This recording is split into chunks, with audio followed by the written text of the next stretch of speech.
देखिए, अगर ये तरीके मैंने सब देखे हुए हैं, पॉलिटिक्स के ख़ारज़ार में बहुत अरसा हो गया, ये सब तरीके मैं जानती हूँ। आप 500 सीट्स के ऊपर इलेक्शन नहीं करा सकते, बाई इलेक्शन। और अगर आप बाई इलेक्शन देखें, पूरी ऑपोजिशन जब रिज़ाइन कर देती है, आपके पास कोई चारा नहीं है। और ये आप जो कह रहे हैं हम इलेक्शन करा देंगे, तो ये कोई खाला जी का घर नहीं है। आप इलेक्शन अनाउंस करेंगे तो क्या हम चूड़ियाँ पहन के घरों में बैठे रहेंगे?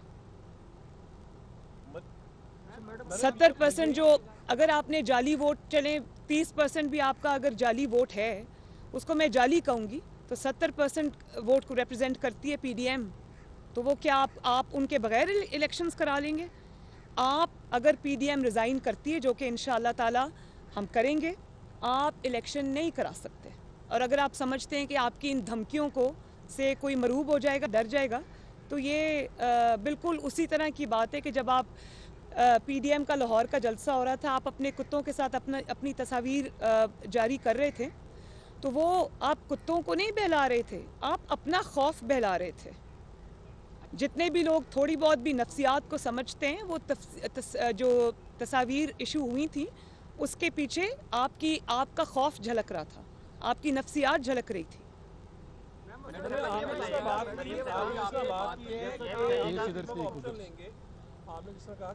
और ये भी मैं आपको बता दूं कि कुत्तों से खेलना और बात है, कौमी इदारों से खेलना बहुत ख़तरनाक है, जिसके नताइज आपको भुगतना पड़ेंगे, जिसकी कीमत आपको अदा करनी पड़ेगी, और वो कीमत आपसे कौम लेगी।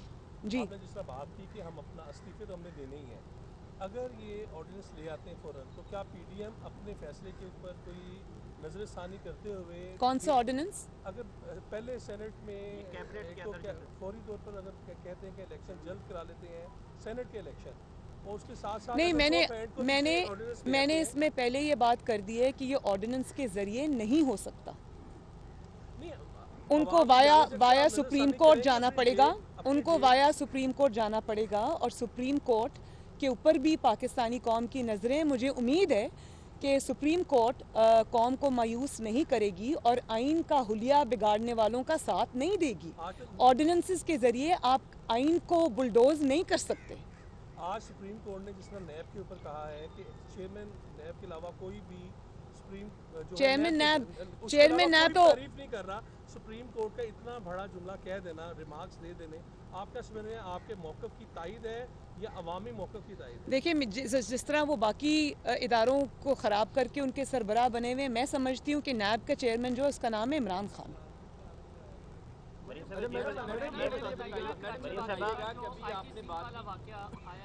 आर्मी चीफ और आईएसपीआर की जानिब से जो रिपोर्ट जारी की गई, उसके बाद एक तूफान भी उठा, मियां नवाज शरीफ ने आपने रिजेक्ट किया। एक बिलावल भुट्टो जरदारी की जानिब से भी कमेटी बनाई गई थी सिंध काबीना की, उसकी रिपोर्ट क्या बिलावल से डिस्कस हुआ है कि कब आप रिपोर्ट ला रहे हैं, मामला क्या था, या पीपल्स पार्टी आपकी आप क्योंकि इत्तेहादी जमात है तो मामला रफा दफा कर दिया? नहीं, रफा दफा नहीं, उसकी जो रिपोर्ट सामने आनी थी वो आ चुकी है। पूरी कौम को नहीं, मैं बड़ा शुक्रिया अदा करती हूँ जिसने भी ये एडवेंचर किया। उसने मियां नवाज शरीफ और पीडीएम के बयानिए को मज़ीद तकवीत भी दी, उस पर मोहर भी सब्त कर दी कि वो जो कह रहे हैं सच कह रहे हैं। और वो इस बात पे भी मोहर सब्त हो गई थी कि ये हुकूमत इमरान खान की नहीं है, वो मिस्टर खामखा है, ताबेदार खान है, उसको तो कोई पूछता भी नहीं है। लेकिन उस केस के जितने भी फैक्ट्स थे वो कौम के सामने आ चुके हैं। मेरा नहीं ख्याल कि अब उस पर किसी भी रिपोर्ट की ज़रूरत है। फैक्ट्स कौम के सामने हैं, जिन्होंने किया था उन्होंने एडमिट कर लिया। मॉडल टाउन में मीटिंग हुई और उस मीटिंग के बाद एक बयान आया जावेद लतीफ़ की जानिब से कि 4 से 6 लोग विकेट के दोनों साइडों पे खेल रहे हैं, तो क्या आपको उनका पता है और क्या जज़ा और सज़ा उनके लिए होगी उन 4 से 6 लोगों के लिए? देखिए, मैं सिर्फ इतना जानती हूँ कि मुस्लिम लीग नून जो मुस्लिम लीग की हिस्ट्री रही है, एज अपोज टू दैट, इतने टफ़ टाइम्स के बावजूद, इतने टेस्टिंग और इतने ट्राइंग टाइम्स के बावजूद, मुस्लिम लीग नून माशाअल्लाह जिस तरह मुत्तहिद रही है, जिस तरह नवाज शरीफ साहब की क़यादत में मुत्तहिद है, और तकसीम होने से उसने इनकार किया, जबर का सामना किया, रियासती जबर का सामना किया, सारे मजालिम का सामना किया, लेकिन फिर भी मियाँ साहब के साथ और जमात के साथ उन्होंने वफ़ादारी निभाई, मैं मुस्लिम लीग नून को दोनों हाथों से सलाम पेश करती हूँ। इसके अलावा मेरा नहीं ख्याल कि इसमें कोई दो राय है कि मुस्लिम लीग नून जो है वह मुत्तहिद है। कोई उसमें दोनों जानिब नहीं खेल रहा, कोई ये नहीं कर रहा। सबके ऊपर ज़ाती तौर पे भी मुश्किलात हैं। बतौर जमात भी मुस्लिम लीग नून बहुत बड़े मराहिल से, इम्तहानात से गुजरी है, लेकिन ज़ाती तौर पे भी मैं पर्सनली जानती हूँ कि MNAs MPs से लेके वर्कर्स से लेके जो लोकल बॉडीज़ के हमारे ओहदेदार हैं उनसे लेके इनके मजालिम से कोई बचा नहीं है। इन्होंने पूरी कोशिश की है जमात को तोड़ने की, लेकिन इनको तारीख़ी निदामत और शर्मिंदगी और नाकामी का सामना करना पड़ा है। और इंशाल्लाह मुस्लिम लीग नून मुत्तहिद है और रहेगी। मरियम साहब ये बताइएगा कि आपने अभी सेनेट इलेक्शन के हवाले से बात की है, तो सेनेट इलेक्शन आप पूछिए। सेनेट इलेक्शन के हवाले से आपने बात की है, तो पिछले जो इलेक्शन हुए थे वो 3 मार्च को हुए थे, इस टेन्योर से पहले हुए थे, जो आप वक्त बता रही हैं उससे पहले हुए थे। तो अगर कैबिनेट ये मंजूर कर लेती है तो आप लोग के पास क्या लीगल प्रोसेस होगा कि आप सुप्रीम कोर्ट जाएंगी इस प्रोसेस के ऊपर, कि अगर कैबिनेट के फैसले को चैलेंज करेंगे आप लोग? इस पर कैबिनेट फैसला नहीं कर सकती, ये फैसला ECP को करना है। और हमें अगर सुप्रीम कोर्ट जाना है, क्या लीगल रेमेडीज़ अवेलेबल हैं हमें और क्या हम इस्तेमाल करना चाहते हैं, ये फैसला PDM करेगी इंशाल्लाह। अच्छा मैडम ये बताइएगा कि ये आसाब की जंग है जो इस वक्त जारी है, इमरान खान साहब ने अगर ये फैसला किया कि वक्त से पहले वो सेनेट इलेक्शन करवा लेते हैं, तो क्या PDM ने जो उनको डेडलाइन दी है 31 दिसंबर तक की, तो PDM भी अपनी डेडलाइन पर नजरसानी कर सकती है ताकि इनको टफ टाइम किया जाए? आपके सवाल के 2 कंपोनेंट्स से, एक तो आपने असाब की बात की, जिनके असाब शल हो चुके हैं और जवाब दे चुके हैं, वो आपके सामने कि किस तरह पूरा स्केड्यूल उन्होंने पूरा अपनी स्ट्रैटेजी चेंज करके वो उन्होंने पहले कर दिया। ये उनके असाब शल होने की ही निशानदेही करता है। दूसरी बात जो आपने की कि PDM अपने प्रोग्राम को किस तरह से ट्वीक करती है नहीं करती, ये फिर PDM के इजलास में ही फैसला होगा, जिसका ऐलान खुद PDM कर देगी इंशाल्लाह।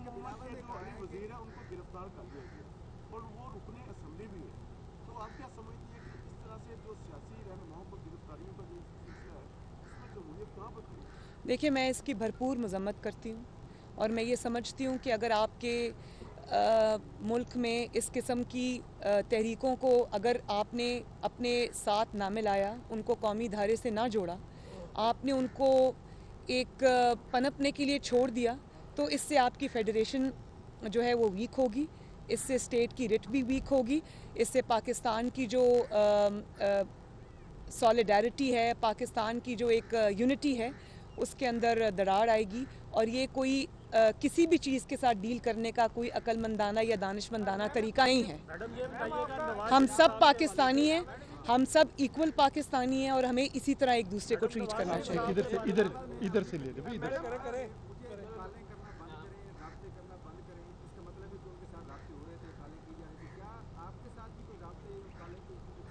जी जी। मैडम ये बताइएगा कि अभी आपने फरमाया कि मुस्लिम लीग है और किसी किस्म का कोई नहीं है, आपने इसकी तकलीफ अल्हम्दुलिल्लाह। लेकिन दूसरी जानिब बिलावल भुट्टो साहब ने 2 रोज़ पहले हमें शहबाज शरीफ से मुलाकात की, उनके हवाले से ये खबरें आई हैं कि मियाँ साहब ने उन्हें मुफाहमत का मशवरा दिया है और इस्तीफे का जो ऑप्शन है उससे इस्नाब करने का मशवरा दिया। ये खबरें आई हैं और मीडिया पे चली गई।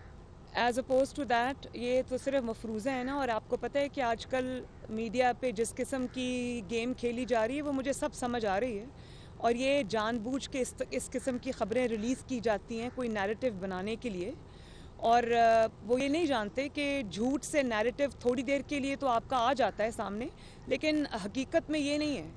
मुझे जो पता चला है वो ये है, और मेरे इल्म के मुताबिक वो कोर्ट में आए हुए थे, जो मुझे पता चला है उन्होंने बिल्कुल इससे उलट बात की है।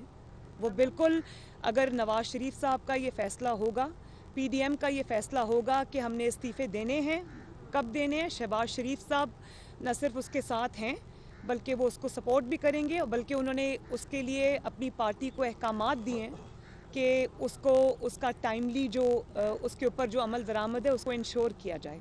तो ये जो मफरूज़े हैं इनके ऊपर बात मैं ना करूँगी, और ये भी उनके खौफ की अक्कासी है कि वो इन मफरूज़ों के ज़रिए अपने आप को, अपना नैरेटिव ज़िंदा रखने की कोशिश करते हैं, तो ये काबिल तर्स हालत है उनकी।